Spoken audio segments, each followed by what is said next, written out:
In a fading ski town buried deep in snowy mountains, a determined black man struggles to keep his family's old lodge alive against the biting cold and mounting debts. While checking the remote trails after a fierce storm, he discovers a lone white man collapsed, half buried in the snow. Without hesitation, he rushes to save the stranger's life.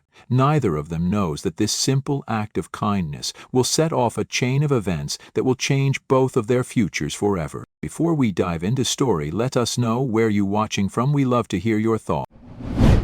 The wind howled against the steep, icy ridges of Maple Ridge, a small, battered ski town tucked away in the lonely mountains of Colorado. Snowflakes, fine and sharp as glass splinters, sliced through the gray afternoon air.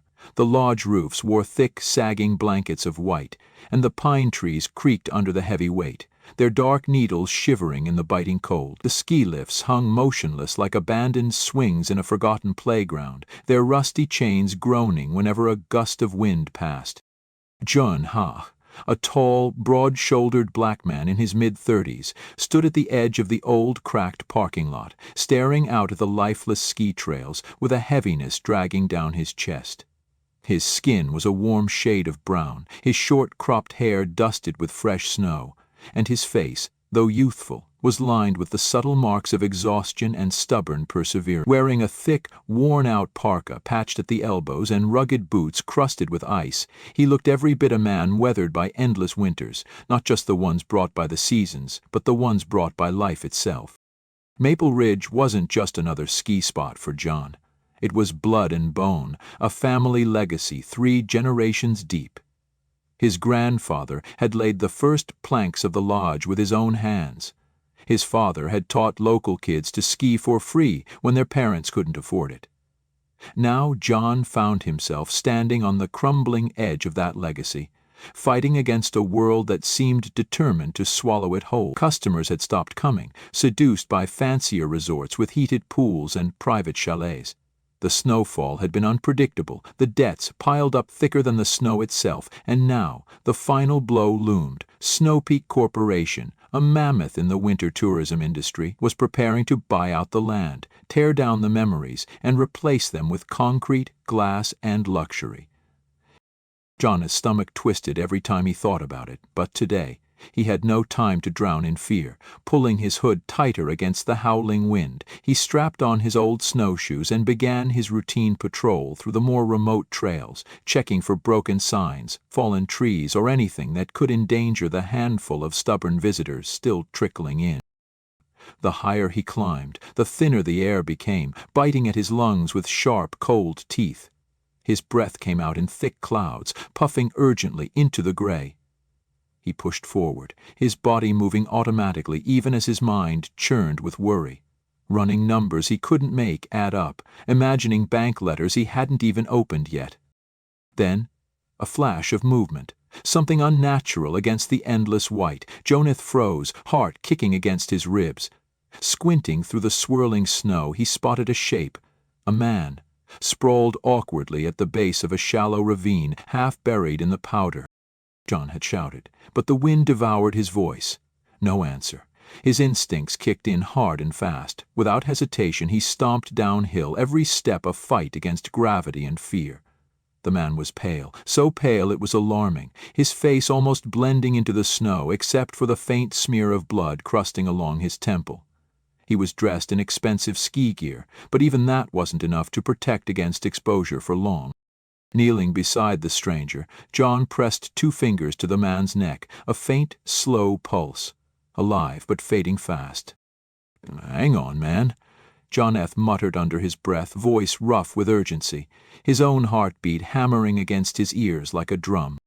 Without wasting another second, he slid his arms under the limp body, grunting against the strain, the man's weight awkward and dead-like in the deep snow. The cold bit viciously through John's gloves, through his jacket, through his resolve. But he moved, step by brutal step, back toward Maple Ridge, carrying a man he didn't know, down a mountain that seemed determined to swallow them both. And somewhere, buried beneath the fear and fatigue, a question gnawed at John's mind. Who was this man, and what was he doing alone out here? The storm outside raged like a living thing, tearing at the cabin with fists of screaming wind and slashing snow, as inside the old lodge John moved carefully, tending to the battered stranger lying unconscious on the ragged couch by the fireplace. The air smelled of burning pine and old wool, thick with heat and the crackle pop of wood snapping under flame. John, tall and broad, his dark brown skin glistening with melted snow, worked with rough, steady hands, wrapping the man's swollen ankle with strips of cloth, layering him under thick wool blankets, feeling the cold, still clinging stubbornly to the stranger's body like a second skin. When the man finally stirred, his voice was a broken rasp, his eyes clouded with confusion and fear. John leaned closer, his own voice low and steady, anchoring. "You're safe now, Jack," John said, using the name the man had managed to mumble earlier. "You're at Maple Ridge Lodge. You had a bad fall. Memory might be a little fuzzy for a bit, but you're going to be all right." Jack blinked slowly, struggling to focus, his face pale as chalk, a deep gash marring his temple. For a long moment he just stared into the flickering fire, as if trying to remember something just beyond reach. John watched him closely, his own chest tightening with a feeling he hadn't let himself feel in months. Hope, faint and stubborn, like the first green shoot pushing through frozen ground. The days blurred together after that, trapped inside the battered cabin, as the storm howled and roared outside like an endless freight train. John cooked simple meals on the old wood stove, beans, cornbread, canned stew, and tended to Jack's injury, changing the splints, checking for fever, keeping the fire alive. At first, Jack barely spoke, lost in a fog of pain and confusion, but slowly, gradually, the dam inside him cracked. Over mugs of weak coffee and bowls of steaming stew, the two men began to talk. Cautious at first, then more openly, the way strangers sometimes do, when the world outside shrinks down to nothing but walls and weather. John Hush told stories about the ridge, about how his grandfather had built the first cabin with little more than a hammer, a handful of nails, and stubborn grit, how his father had taught him to ski before he could barely walk, how winters used to bring the whole town together, bonfires blazing, music echoing off the mountains, the laughter of children soaring higher than the ski lifts. He spoke about how much it meant, not just to him, but to everyone. This place that wasn't just a business, wasn't just land, but memory, blood, and spirit woven into every tree and trail. Jack listened in silence, his hands cupping the chipped ceramic mug, feeling the warmth seep into his frozen fingers, into the frozen places deeper inside that he hadn't even known existed. He couldn't remember much of his own life yet. Flashes of bright city lights, cold offices, endless meetings, but nothing with the vivid, aching warmth of the stories John shared. Jack found himself asking questions late into the evenings, his voice growing stronger each day. "Did your dad ever think about selling?" he asked one night, his voice tentative, watching John closely across the fire. John Hay shook his head, a bittersweet smile flickering across his face. "Never," he said firmly. He used to say, "You can build resorts anywhere, son, but you can't build a heart. Maple Ridge, it's our heart. You tear it down, you kill the soul of this place, and we're not about to sell our soul for a quick buck." Something about those words stabbed deep into Jack's gut, a sharp twist of guilt he couldn't explain, couldn't deny. On the fourth evening, while Jonah was outside chopping wood, Jack sat alone by the fire, fiddling absently with the torn edge of his expensive ski jacket. His fingers brushed something dry and crinkled. Curious, frowning, he tugged it free. A piece of folded paper, the edges battered and damp. Carefully, with hands that trembled slightly, Jack unfolded it.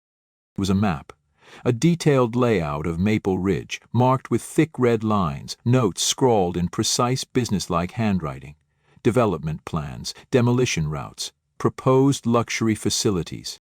The title across the top hit him like a fist to the gut: Snow Peak Resort Redevelopment Proposal. Jack's heart slammed against his ribs. Memory surged, not everything, but enough. Enough to know that he hadn't ended up at Maple Ridge by accident. Enough to know that he had come here with a purpose: to inspect, to assess, to destroy. He crumpled the map hastily and shoved it back into his pocket, just as John's heavy boots crunched across the porch. Jack forced himself to breathe, to smile, to pretend nothing had changed. But everything had changed. Jack wasn't just some lost skier rescued by a kind stranger. He was the knife that was meant to cut out the heart John was trying so desperately to protect. And sitting there, feeling the heat of the fire on his skin and the kindness of John F. burning even hotter in his chest, Jack realized for the first time he wasn't sure he could go through with it anymore. The days grew longer, and the storm that had once pounded against the cabin like a living beast softened into a quiet, steady snowfall, blanketing the world in thick, muffling white.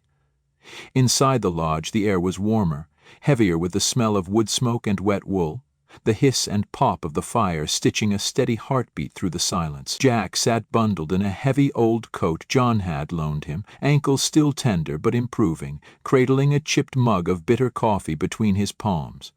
His face had lost some of its ghostly pallor, and the hollow look in his eyes was slowly being replaced by a wary, flickering curiosity.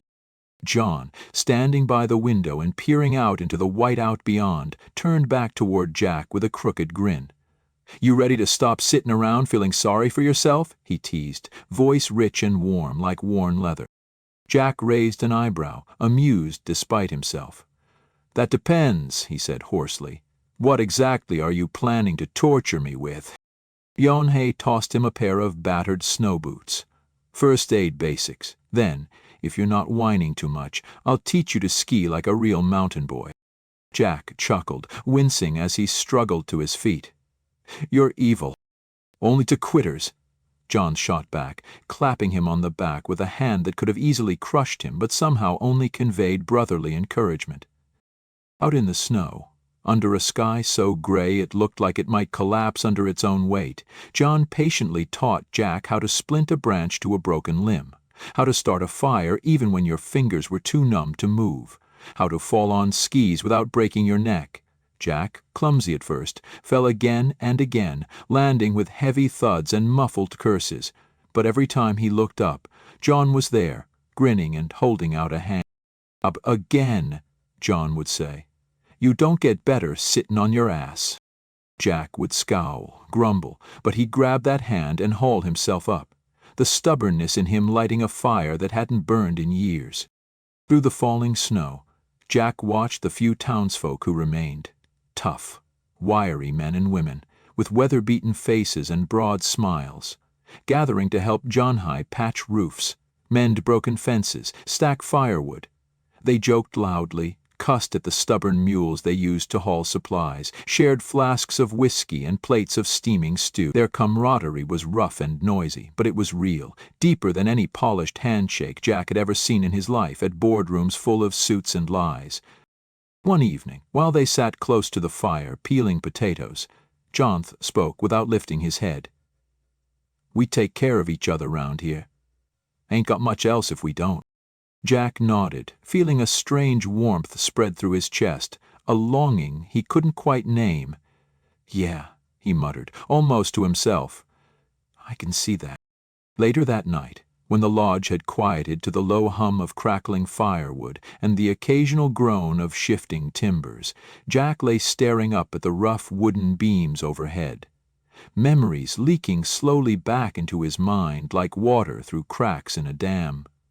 He remembered, sharp and clear, sitting in a gleaming sterile office weeks ago, telling his assistant, "No security detail, no PR.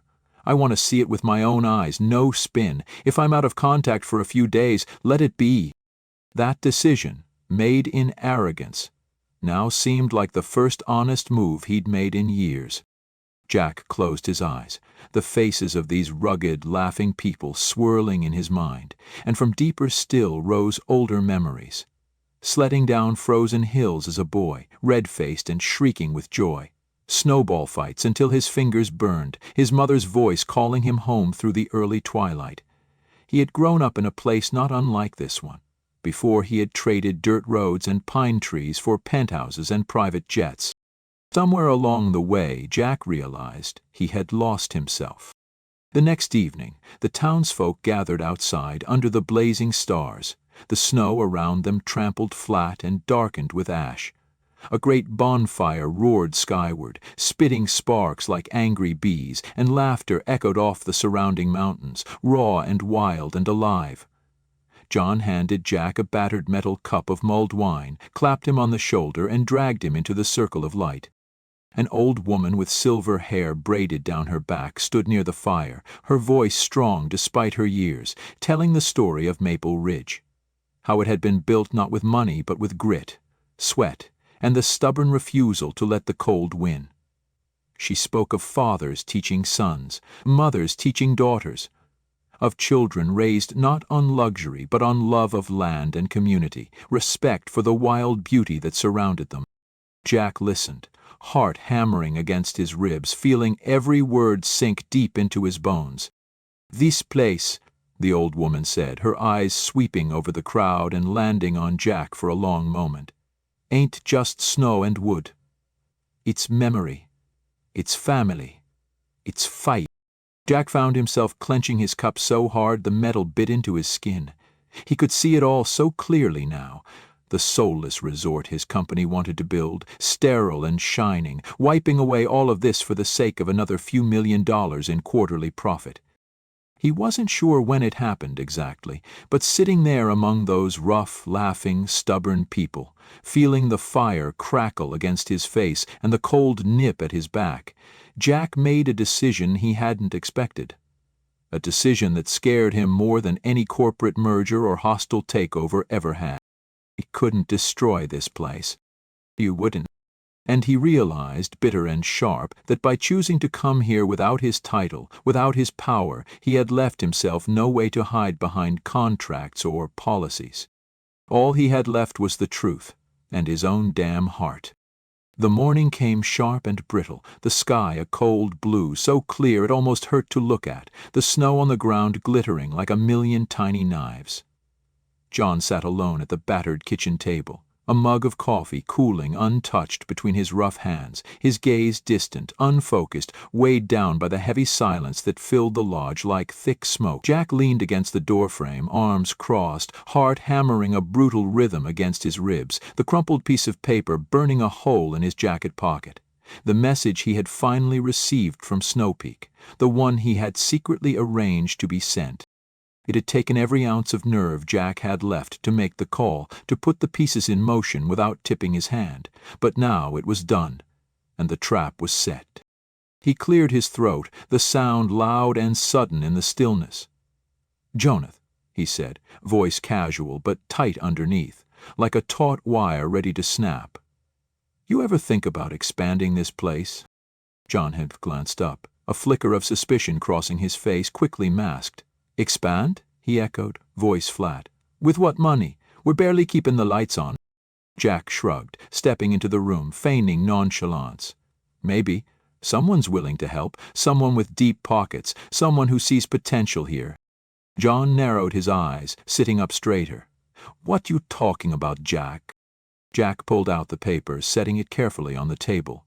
The Snow Peak logo gleamed faintly in the weak light. "Snow Peak's offering a deal, low-interest loan enough to fix this place up, add new facilities, restaurants, spa, private chalets, you name it. Turn Maple Ridge into a real destination, keep your ownership, make real money, no more scraping by." John Hayes stared at the paper like it might bite him, his jaw tightening. His voice, when it came, was low and heavy. "And what's the catch, gent?" Jack met his eyes squarely. "You gotta modernize, gotta open the place up, more guests, more amenities, gotta move past the old ways." The silence that followed was so thick it seemed to muffle even the crackle of the fire, the ticking of the old clock on the wall. John sat back, folding his arms across his chest, his face a careful, stony mask, but Jack could see the war raging behind his eyes. The lure of salvation versus the betrayal it would cost. "You want me," John said slowly, voice rough like gravel underfoot, "to turn this place into another damn resort." Jack said nothing. He didn't have to. The rest of the day passed in a strained, brittle haze. John Hayth moved through the lodge like a ghost, silent, grim, shoulders bowed under an invisible weight. Jack watched him from a distance, guilt gnawing at his gut like a rat in the walls. He had set this test because he had to know, had to be sure that the man he wanted to save deserved saving. But watching John Haith struggle ripped at something deep and raw inside him.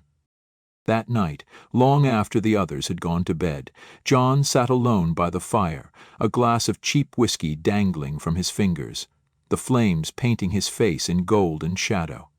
Jack approached slowly, every step feeling like it carried 1,000 pounds. "You thinking it over?"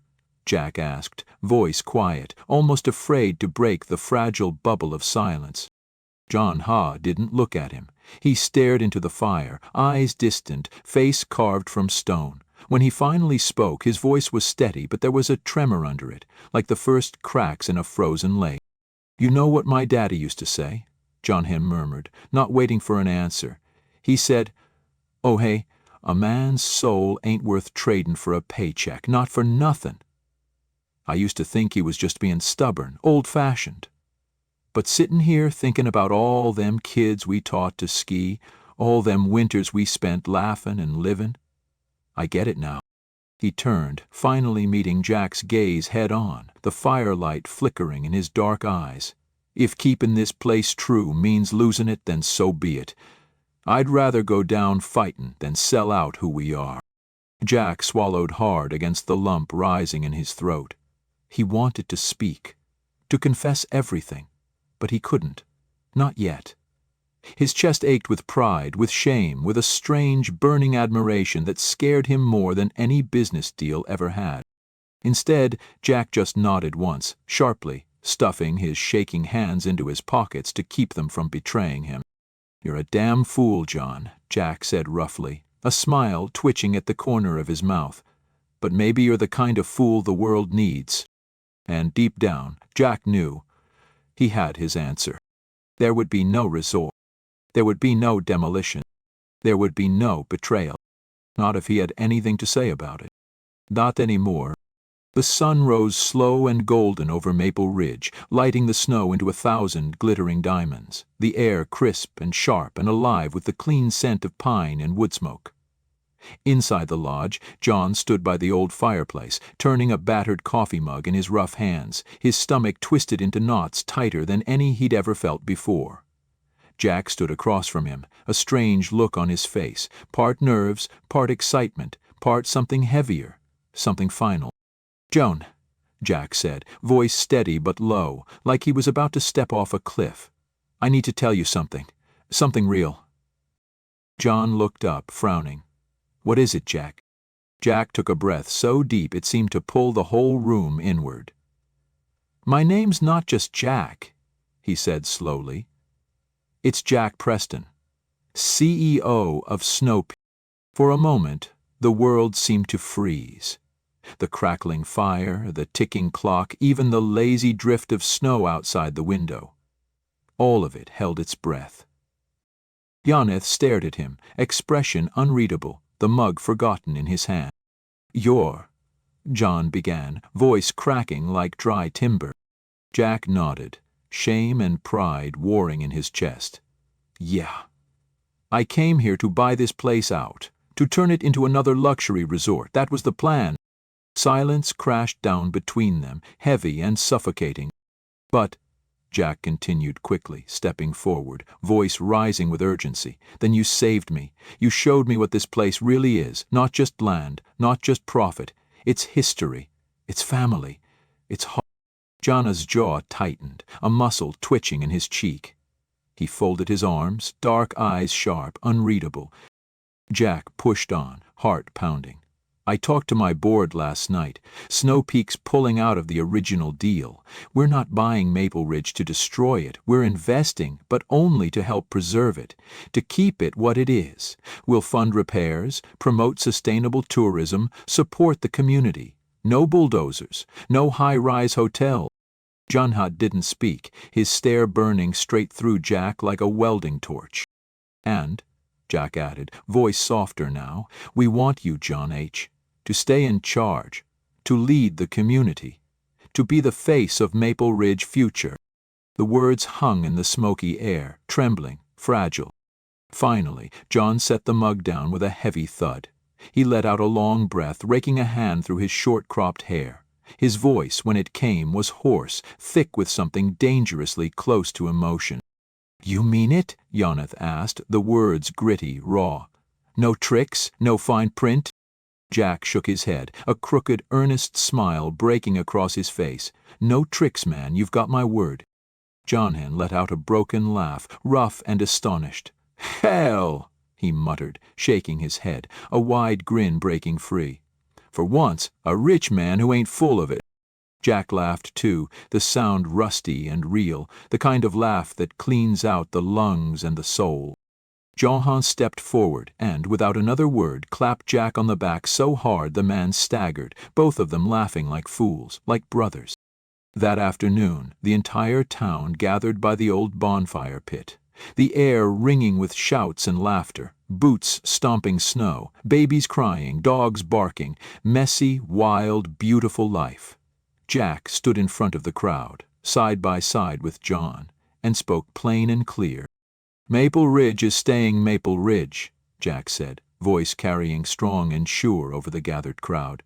"And it's going to show the whole damn country that you don't have to tear something apart to make it shine." The crowd erupted, cheers, whistles, hoots of joy that echoed off the mountains like cannon fire.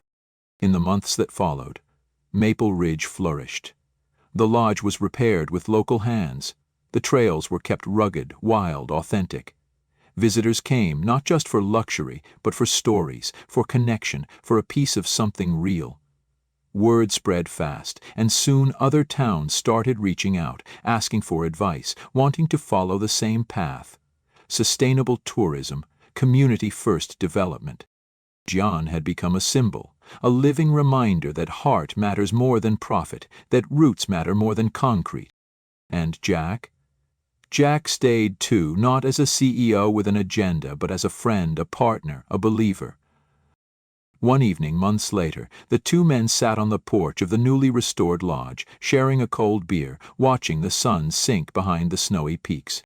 John raised his bottle in a lazy salute, a slow, easy grin spreading across his face. "You know," he said, "you turned out all right, Jack Preston." Jack laughed, tipping his bottle back. "Took a hell of a beating to knock some sense into me." They sat in comfortable silence, the night settling soft around them, the lodge humming with life, the mountains standing watch like ancient, patient gods. And somewhere out in the dark, a new future was growing. Strong, wild, and true. Join us to share meaningful stories by hitting the like and subscribe buttons. Don't forget to turn on the notification bell to start your day with profound lessons and heartfelt empathy.